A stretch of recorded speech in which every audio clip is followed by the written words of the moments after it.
দেশকে তোমার রহমতের চাদরে হেফাজত করো, সমস্ত বদনজর থেকে দেশকে হেফাজত করো।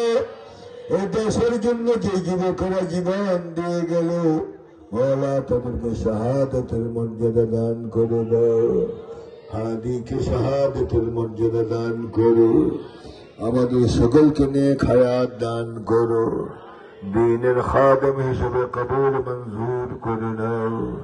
আগামীতে তারা যেন আবার বড় আকারে মাহফিল করতে পারে তৌফিক দান করো।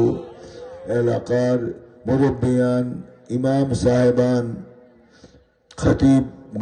খতিব সাহেবান এবং এলাকার মুরব্বিয়ান, বিশেষ করে আজকের প্রধান মেহমান, উনি নিজের জন্য, বাপ মার জন্য দোয়া চেয়েছেন, আওলাদ ফরজন্দের জন্য দোয়া চেয়েছেন।